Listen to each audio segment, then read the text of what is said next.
إن الحمد لله نحمده ونستعينه ونستغفره ونعوذ بالله من شرور أنفسنا ومن سيئات أعمالنا من يهده الله فلا مضل له ومن يضلل فلا هادي له أشهد أن لا إله إلا الله وحده لا شريك له وأشهد أن محمدا عبده ورسوله اللهم صل وسلم وبارك على نبينا محمد وعلى آله وصحبه أجمعين. Ayolah ikhwah, a'azakumullah. Yang mulia Al-Allamah Syekh Abdul Aziz bin Abdullah Al-Syekh hafizahullah ta'ala ketika memulai syarah Nawaqidul Islam, beliau berkata, setiap muslim harus mengetahui bahwa membicarakan pembatal keislaman dan hal-hal yang menyebabkan kufur dan kesesatan termasuk dari perkara yang besar dan penting yang harus dijalani sesuai dengan Al-Quran dan As-Sunnah.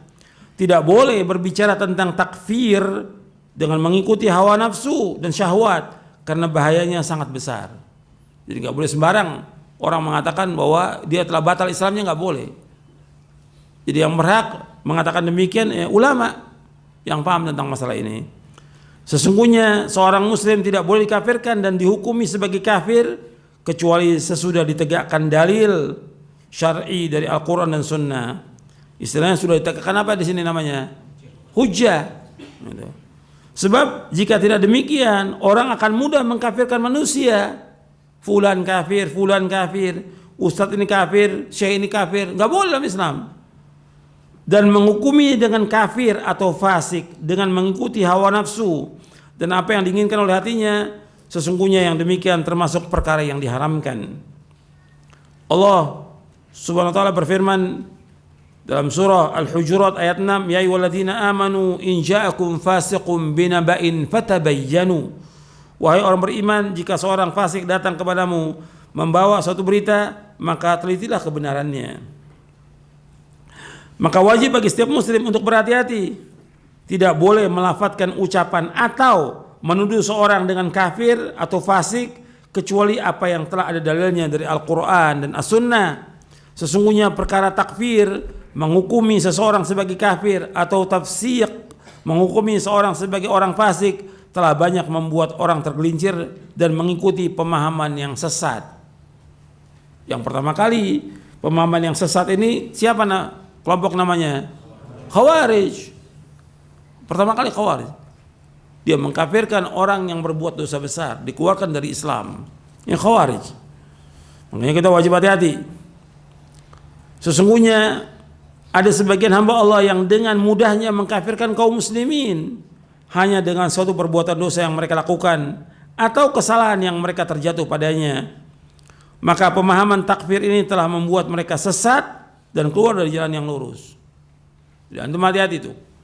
Meskipun kita sudah tahu bahwa orang ini mengerjakan perbuatan-perbuatan yang kufur, tapi jangan kita vonis kafir kecuali sudah ditegakkan hujjah dan dia paham tentang hujjah itu, ya kita serahkan kepada Allah Taala.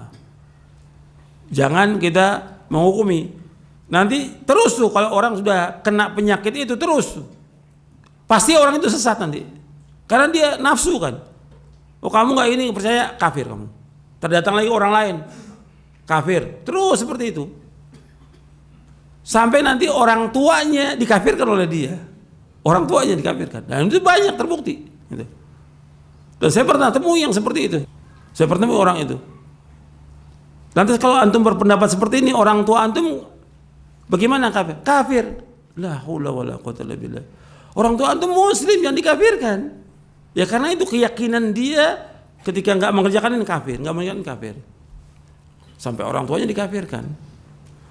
Jadi ini sesat ini. Makanya saya mengatakan di sini orang yang gampang-gampang menjatuhkan hukuman takfir telah membuat mereka sesat dan keluar dari lurus. Sesat udah keluar.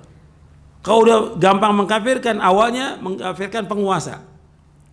Ntar sudah itu ulamanya dikafirkan. Habis ulamanya turun lagi ke bawah, ustadz-ustadznya dikafirkan. Udah semuanya khotib-khotib dikafirkan. Karena khotib semua udah kafir, sholat Jumat dia sendiri di rumah. Semua udah kafir, sendiri di rumah dia. Akhirnya nanti terakhir dia kafirkan dirinya. Bunuh diri dia. Itu terjadi yang seperti itu, terjadi. Seperti yang terjadi di Irak. Itu. Dia mengkafirkan orang, terakhir dia bunuh diri. Itu. Karena juga bingung dia. Artinya masa semua orang kafir? Kok dia sendiri yang Islam? Kan nggak mungkin. Gitu. Jadi ini setan udah membuat dia sesat. Itu namanya mengikuti apa? Khutuwati syaitan. Terus ikuti hawa nafsu dan mengikuti langkah-langkah syaitan.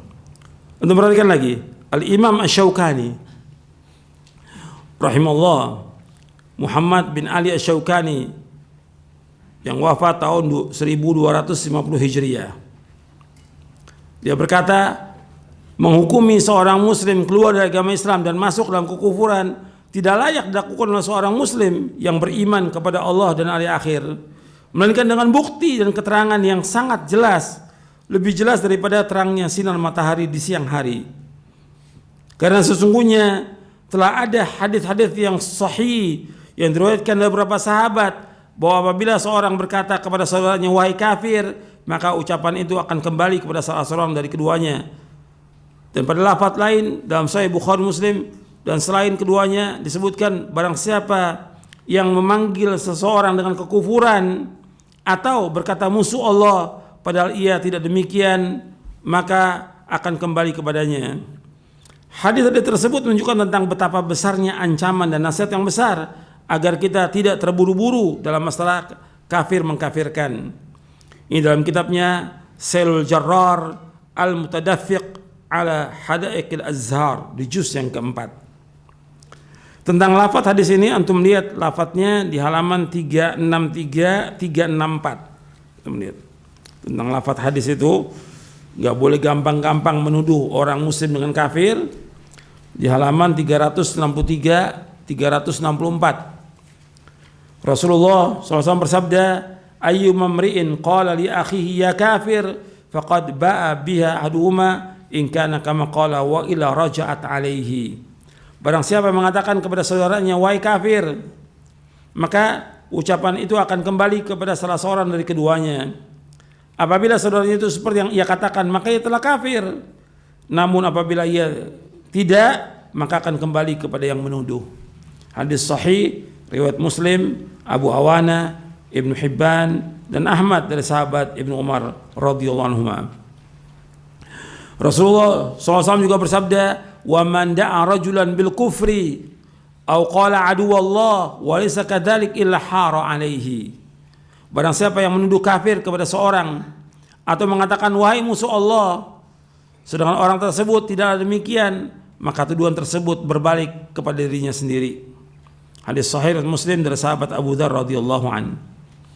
Rasulullah SAW juga bersabda, la yarmi rajulun rajulan bil fusuqi wa la yarmi bil kufri illa irtaddat alaihi illam yakun sahibu kadzalik. Tidaklah seorang menuduh orang lain dengan kefasikan atau kekufuran, melainkan tuduhannya itu akan kembali kepada dirinya jika orang yang tuduh tidak seperti yang ia tuduhkan.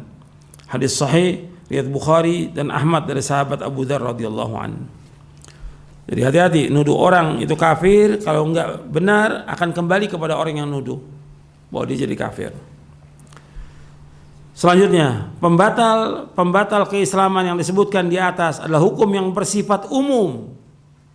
Maka tidak diperbolehkan bagi seorang tergesa-gesa dalam menetapkan bahwa orang yang melakukannya langsung keluar dari Islam.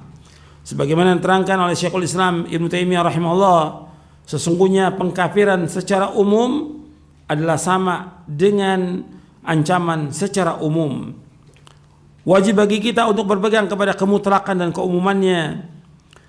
Adapun hukum kepada orang tertentu bahwa ia telah kafir atau dia masuk neraka, maka harus diketahui dengan dalil yang jelas atas orang tersebut.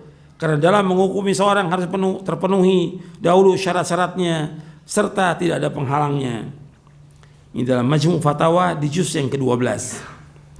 Syekhul Islam Ibnu Taimiyah rahimahullah juga berkata, syarat-syarat seorang dapat dihukumi sebagai kafir adalah dia mengetahui dengan jelas. Yang kedua, dilakukan dengan sengaja dan tidak ada paksaan. Sedangkan intifaul mawani, tidak adanya penghalang yang menjadikan seorang dihukum kafir, yaitu kebalikan dari syarat tersebut. Artinya dia tidak mengetahui, tidak sengaja, dan karena dipaksa. Ini dalam Majmu' Fatawa di juz yang ke-12. Bahkan Syekhul Islam pernah menghadapi tokoh-tokoh dari Ahlul Bid'ah yang perkataannya jelas kafir, bisa keluar orang dari Islam, tapi beliau tidak mengkafirkan. Karena hati-hati, orang Ahlus Sunnah itu sangat berhati-hati, karena Syekhul Islam sudah menyebutkan dalam bukunya, dalam kitabnya Minhajus Sunnah dan juga kitab yang lain, bahwa Ahlus Sunnah a'lamun nasi bil haq wa arhamum bil khalq. Bahwa Ahlus Sunnah itu orang yang paling tahu tentang kebenaran dan paling sayang kepada makhluk. Sayang. Bahwa orang kalau sudah dikatakan kafir, keluar dari Islam, otomatis dia apa? Bukan orang Islam lagi. Dia tidak boleh lagi bersama dengan istrinya, harus pisah dengan istrinya. Kalau dia meninggal, tidak boleh disolatkan. Kalau dia meninggal, tidak ada hak waris mewariskan. Kalau dia meninggal, nggak boleh dikuburkan di pemakaman kaum muslimin, harus di pemakaman orang-orang kafir. Itu berat hukumannya. Itu.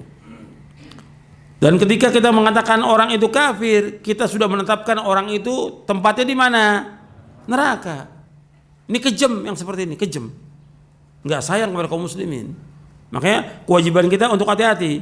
Maka Syekhul Islam menyebutkan dalam Majmu' Fatawanya di juz yang ke-3, kata beliau begini: ma'anni daiman wa man jalasani ya'lamu dzalika minni anni min a'zamin nasi nahyan an yusaba muayyanun ila takfirin wa tafsiqin wa ma'siyatin illa idza ulima annahu qad qamat alaihi al-hujjatur risaliyatu allati man khalafaha kana kafiran taratan wa fasiqan ukhra wa 'asiyan ukhra wa anni uqarriru anna Allah qad ghafara li hadhihi al-ummati khata'aha wa dzalika ya'ummul khata' fil masail al-khabariyatil qawliyah wal masail amaliyah. Kata Syekhul Islam Ibnu Taimiyah dalam Majmu' Fatawa di juz yang ketiga halaman 229. Sesungguhnya aku selalu, artinya aku senantiasa, dan orang-orang yang duduk bersamaku, artinya teman-teman aku yang biasa bersamaku, mengetahui itu dariku, bahwa aku adalah orang yang paling besar melarang, arti paling keras untuk melarang seseorang muslim dinisbatkan dia kepada kafir atau fasik atau maksiat, kecuali apabila sudah diketahui bahwa telah tegak atasnya hujjah risaliyah, maksudnya hujjah syariah, sudah tegak bahwa perbuatan, kalau kamu lakukan perbuatan ini kamu kafir loh, atau kamu fasik gitu. Sudah tegak bagi dia dan dia paham tentang hujjah itu. Yang orang apabila menyalahi hujjah itu dia kafir, atau dia fasik, atau dia maksiat. Dan aku selalu sudah menetapkan, aku selalu uqarrir, selalu menetapkan, menjelaskan kepada umat ini bahwa Allah Subhanahu wa ta'ala telah mengampuni bagi umat ini kesalahannya. Yang demikian mencakup kesalahan dalam masail khabariyah al-qauliyah, artinya masalah usul, masalah i'tiqadiyah. Khabariyah al-qauliyah maksudnya masalah usul, al-ilmiyah, al-i'tiqadiyah. Wal masail al-amaliyah maksudnya al-masail al-furu'iyah. Kemudian juga beliau menyebutkan dalam kitabnya Ar-Raddu 'alal Bakri, kata beliau begini: walihada kuntu aqulu lil jahmiyati min al-hululiyah wan nufah alladhi nafau anna Allah ta'ala fawqal arsy lamma waqa'at mihnatuhum ana law wafaqtukum kuntu kafiran li'anni a'lamu anna qawlakum kufrun wa antum indi la takfurun li'annakum juhal. Wa kana hadha khitaban li'ulamaihim wa qudatihim wa syuyukhihim wa umaraihim wa asru jahlihim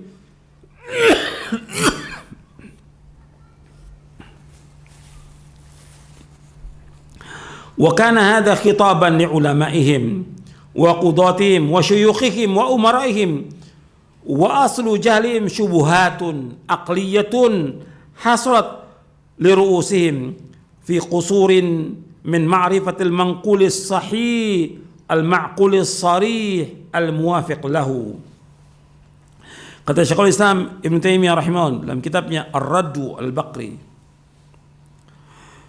oleh karena itu aku selalu mengatakan kepada Jahmiyah yang mereka menafikan sifat-sifat Allah, ini Jahmiyah. Para ulama telah sepakat al-Jahmiyah itu kuffar, Jahmiyah kafir, udah semua ulama sepakat. Tapi individu Jahmiyah itu tidak langsung dikafirkan, muayyan tidak langsung dikafirkan. Dan mereka menafikan sifat Allah, bahkan mereka menafikan Allah di atas arsy. Dan sekarang ada di Indonesia ini tokoh-tokoh yang menafikan Allah di atas arsy. Gitu. Tatkala sudah terjadi fitnah mereka, Syekh Utsman mengatakan seandainya aku menyetujui ucapan kalian, aku sudah kafir. Kenapa? Aku tahu perkataan kalian kufur, sedangkan kalian di sisiku tidak kafir. Kenapa kalian tidak kafir? Kalian juhal. Ini Syekhul Islam mengatakan kepada siapa? Kepada tokoh-tokoh dari ahlul bidah, enggak dikafirkan. Ini Syekhul Islam mengatakan kepada siapa? Ulamaihim, kepada ulamanya mereka. Wa qudatihim, kepada qadhi-qadhinya, kepada syuyukhihim, syuyukh mereka, dan umaraihim, dan kepada pemimpin mereka. Pokok dari kebodohan mereka yaitu syubhat akliyah yang terjadi pada pemimpin mereka, yaitu mereka tidak paham. Artinya mereka ini lalai, tidak paham tentang apa-apa yang sahih dari dalil-dalil syar'i ini, dan juga tidak paham cara berpikir yang waras. Seperti Allah di atas arsy. Secara fitrah orang mengatakan Allah di atas arsy. Siapapun dia, hatta dia orang kafir, mesti dia mengatakan kalau dia berdoa bagaimana? Hatta anak kecil, angkat tangan di atas. Kita serahkan kepada yang di atas. Semua, hatta dia orang kafir. Fitrah. Yang kedua, secara dalil dari Quran, Nas Ar-Rahman Al-Arsy Tawa. Yang ketiga dari hadis Nabi SAW. Jelas Nabi menyebutkan tentang aina Allah, di mana Allah. Dijawab oleh budak itu fis sama, di atas langit. Wajib. Secara akal, ini akal. Akal menetapkan bahwa Allah punya sifat yang sempurna. Kesempurnaan Allah mesti berada di atas, nggak mungkin Allah di bawah. Akal. Allah di atas seluruh makhluk, dan Allah berpisah dengan makhluknya. Allah ba'in min khalqi, berpisah dengan makhluknya. Allah di atas. Yang mengatakan Allah di atas, Allah sendiri dalam Al-Quran. Dan secara akal ini demikian. Makanya mereka tidak paham dalil, dan juga akalnya mereka tidak berpikir yang waras, mereka ini. Jadi kadang-kadang mereka diberikan oleh Allah SWT zaka, kepintaran, tapi nggak diberikan zakat, kesucian hati mereka nggak diberikan. Mereka diberikan ilmu, tapi nggak diberikan pemahaman yang benar. Ini kerugian dari tokoh-tokoh filsafat ahlul kalam, dari ahlul bidah. Makanya kita menghadapi mereka harus sabar. Nggak langsung kita kafirkan. Dalilnya jelas, tapi nggak boleh kita kafirkan. Dan kalau antum sudah kafirkan, akan terus tuh setan menggoda. Kok antum cuma satu yang kafirkan? Kan banyak. Tiap hari udah fulan kafir. Terakhir dirinya dikafirkan nantinya. Allahul musta'an wa alaihi tuklan wa la haula wa la quwwata illa billah. Saya pikir cukup sampai di sini. Wassallallahu Muhammadin sallallahu alaihi wasallam wa akhiru da'wana alhamdulillahi rabbil alamin.